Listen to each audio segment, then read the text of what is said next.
ഭരണങ്ങാനം വില്ലേജിലെ ചോക്കലിലുണ്ടായ ഉരുൾപൊട്ടലിൽ നിരവധി വീടുകളിൽ ചെളിയും വെള്ളവും കയറി. 2013 മേഘവിസ്ഫോടനം നടന്നത് ഇതേ പ്രദേശത്താണ്.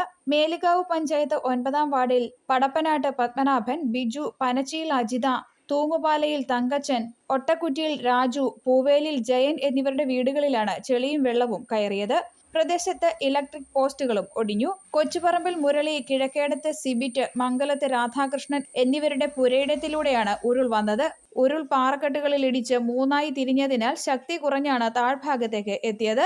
ഇത് വൻ അപകടം ഒഴിവാക്കി. പ്രദേശത്ത് വീടിന് സമീപത്തുള്ള കൈത്തോട് വഴിയാണ് ഉരുൾപൊട്ടൽ ഒലിച്ചു വന്നത്. പടപ്പനാട്ട് പത്മനാഭൻ എന്ന് പറഞ്ഞ ആളുടെ വീടിൻ്റെ മുകളിൽ ഏകദേശം 300 മീറ്റർ മുകളിൽ വെച്ചാണ് ഈ മേഘസ്ഫോടനത്തിൻ്റെ സംഭവം ഉണ്ടായതായിട്ട് മനസ്സിലാകുന്നത്. അവിടുന്ന് നേരതായിട്ട് വന്ന അദ്ദേഹത്തിൻ്റെ വീട് നശിച്ചു പോകുന്ന രീതിയിൽ സംഭവിക്കുമായിരുന്നു. എന്നാൽ അത് അവിടെ നിന്ന് ഒരു നിലത്തെ തട്ടി കല്ലും മണ്ണും വന്ന് തടഞ്ഞ് അത് ഡൈവേർട്ട് ചെയ്ത് വേറൊരു ഭാഗത്തേക്ക് പോയി ആ ഉരുള്